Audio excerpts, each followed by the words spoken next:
particulièrement fier de m'avoir associé à ce travail, à cette séance.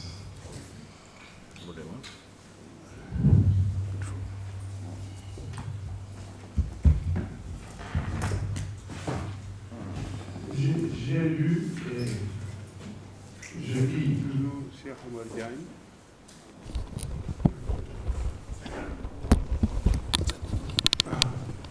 J'ai lu et je lis toujours Cheikh Oumar Diagne. Je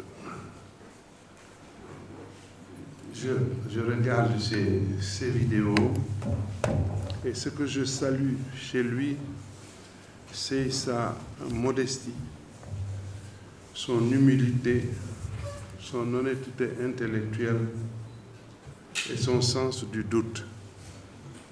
Le Cheikh assume les positions qu'il défend, il assume sa constance dans la défense de ses idées, mais il intègre toujours la dimension doute. Il n'affirme pas de façon catégorique que ce qu'il dit est vrai. Ça, c'est une démarche véritablement scientifique qui veut dire qu'effectivement, on accepte de soumettre ses pensées et ses écrits à son auditoire ou à ses collègues. Je crois que c'est très important méthodologiquement parlant. Mais les sujets qu'il discute sont dans l'air du temps. Et très souvent, malheureusement, ce qui est dans l'air du temps a le même destin qu'une feuille morte. Souveraineté, libération, franc CFA, etc. sont des sujets portés par de larges franges de la population du continent. Des sujets colportés comme opinion, comme dirait Gaston Bachelard, comme sens commun, ce que tout le monde dit, la même chose que tout le monde dit, comme dirait Émile Durkheim, ou idéologie, comme dirait Karl Marx. Et c'est pour ça que Gaston Bachelard, qui était le professeur de méthodologie de Cheikh Anta Diop, Bachelard nous a laissé, en termes de méthodologie des sciences sociales, toutes les sciences sociales, un travail monumental, un travail extrêmement dense. Lorsqu'il est décédé, son cours a été repris à la Sorbonne et dans les universités autour par une dame décédée récemment, qui était l'une des meilleures spécialistes en sciences politiques en langue française. Elle s'appelait Madeleine Gravitch. Elle a écrit un manuel de sciences politiques en 4 volumes. Chaque volume fait 1000 pages. Et elle a été aussi mon professeur sur la méthodologie des sciences sociales. Gaston Bachelard nous a attiré notre attention sur la nécessité de sortir de l'opinion, de sortir des opinions émises par le sens commun, de sortir de l'idéologie. Tout cela étant ou manipulation ou impropre à voir clair dans les sujets qu'on veut traiter. Bachelard disait que l'opinion n'a pas raison en droit. Ça se comprend parce que ce que l'opinion avance n'est validé nulle part. Et la force de toute idée réside dans sa validation scientifique par la communauté scientifique. Il dit en plus que l'opinion pense mal. Et il ajoute qu'aucun fait ne se laisse appréhender tel qu'il se présente à nous. Il faut le décortiquer. Et ça, c'est dans le talent de Cheikh. Décortiquer ce qui se dit, décortiquer ce qui s'écrit. Pour ne pas sortir de l'opinion est important parce que simplement, il faut à un moment donné passer par une validation scientifique de ces thèses. Des thèses fondamentales sur des questions qui intéressent un peuple, le sien, où toute la jeunesse du continent mérite d'être défendue à travers des publications dans des revues scientifiques et pas seulement dans des livres. Je souhaite qu'on y arrive un jour. Si on est docteur, c'est aussi ça la raison. Écrire des articles de fond validés par les pairs. L'aboutissement, donc, c'est la population. Venons-en maintenant au manifeste pour la souveraineté monétaire. Je ne vais pas parler beaucoup sur ce sujet.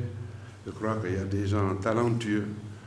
Moi, je suis économiste et politiste. Je mets toujours politiste parce que ma première spécialité, c'est d'abord le droit et la science politique, que j'ai fait de la même manière que l'économie, c'est-à-dire premier, deuxième, troisième cycle. Mais au Sénégal, on ne connaît que l'économiste. Donc, je leur laisserai, eux qui sont des spécialistes ou sur la voie d'être de véritables autorités dans le domaine des questions monétaires. Le livre, donc, « Penser la monnaie au service du panafricanisme » de Cheikh Oumar Diagne est un appel à repenser les systèmes monétaires africains pour en faire des leviers d'émancipation économique. Moi, je ne me limite pas seulement à l'émancipation économique, mais l'émancipation pour le développement. Je le dis toujours, j'aime le préciser, ça fait 70 ans que François Pérou, Samir Amin et autres, nos anciens professeurs et nous-mêmes, nous avons banni le terme de développement, qui est conçu par notre adversaire, celui qui nous désigne la ligne d'arrivée. C'est pour ça que je préfère l'expression d'émancipation pour l'accomplissement. Pourquoi émancipation? Parce que nous sommes des peuples déterminés par l'extérieur depuis 5 siècles sans interruption. C'est inédit. Seule la région Afrique est comme ça. Donc il faut nous libérer, nous émanciper de tout ce qui nous neutralise pour arriver à l'épanouissement de nos populations et l'épanouissement également de nos États et de nos institutions. Le livre a été publié symboliquement en janvier. Il critique les héritages coloniaux comme le franc CFA et propose une vision panafricaine de la monnaie. C'est ça, sa trame fondamentale pour aboutir, comme il le dit, à l'indépendance économique et au-delà. Cheikh, dans son travail, critique les systèmes monétaires actuels. Je l'ai dit, il n'est pas seulement nuancé, mais c'est un homme du doute qui ne fonctionne pas sur la base de certitudes. Tout en désignant, disons, en critiquant les monnaies en cours, il lui arrive par bifurcation de temps en temps dans ses écrits d'admettre aussi ce qui est acceptable et soutenable dans ses outils. Parce que la monnaie, c'est un outil, quelle que soit l'importance qu'on peut lui donner par ailleurs. Elle a des forces, elle a des faiblesses, même dans le contexte du franc CFA, ce qu'il appelle avantages et inconvénients. Il souligne aussi, et sa critique touche aussi la dépendance aux accords extérieurs et leur adaptation aux réalités locales. Donc sa bataille, c'est un panafricanisme, mais un panafricanisme repensé. Il propose des solutions adaptées, c'est-à-dire une monnaie régionale, une monnaie commune régionale, dit-il, ou une coordination de monnaie nationale plutôt qu'une monnaie unique centralisée. Mes collègues parleront de tout ça. Mais son symbole et sa cible première, c'est d'abord le Sénégal, et il suffit simplement de voir la préface. Dans son éminent travail, les concepts essentiels sont explicités, tels que la monnaie unique, la monnaie commune, la monnaie nationale. Je ne m'étends pas là-dessus. Encore une fois, en mettant l'accent sur les avantages, c'est-à-dire la facilité des échanges, la stabilité des prix. Je n'ai pas dit la stabilité des économies, la stabilité des prix. Parce que la stabilité, tout le monde le sait, des prix, concernant le franc CFA, c'est un leurre. C'est un voile aussi qui ne montre pas sérieusement tous les handicaps portés par ce type de monnaie. Les risques aussi, il parle des risques, c'est-à-dire la perte de contrôle sur la politique monétaire. Et ça, c'est vrai. L'inflation est un instrument de politique économique. La dette est un instrument de politique économique. Si vous ne pouvez pas agir sur ces leviers, c'est-à-dire si vous n'avez pas une politique monétaire souveraine, mais vous ne pouvez pas aller loin, vous ne pouvez pas changer votre sort. Et je précise, chaque fois que je parle de souveraineté, c'est une souveraineté relative dans la mondialisation. La souveraineté absolue est impossible. Nous sommes trop interconnectés. La crise de la Covid, d'ailleurs, le montre. Il suffit une rupture des chaînes de valeur internationales pour que tout le monde s'effondre. Et de la même façon, l'endettement excessif que nous connaissons concerne tous les pays de la planète. Tous les pays de la planète, parce qu'aucun pays, aucun gouvernement ne pouvait assumer d'être en reste devant la nécessité de soutenir son secteur privé, le secteur productif, ou ses ménages.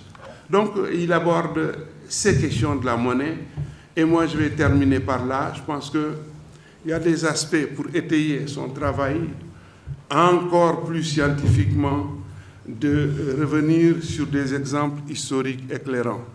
Je ne fais que les citer.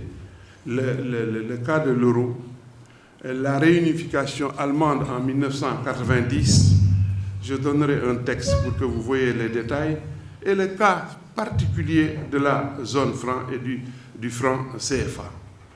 Il parle de la gestion des risques et de la nécessité d'une coordination, disons, régionale. Pour aller plus loin, donc, ces exemples historiques qu'il devra étudier et approfondir. Et déjà, je sais que ces exemples montrent qu'aucun système n'est parfait. Il n'y a pas de vérité dans ce sens. Tout dépend, la politique monétaire dépend du cadre macroéconomique général et des conditions objectives dans lequel le pays se débat. Il faut donc préparation, coopération et adaptation aux réalités. Je vous remercie de votre attention. Merci, professeur Chérif, pour cette très bouche. Vous avez rappelé que le rôle des intellectuels africains devrait être plus dans la production au niveau de la production scientifique.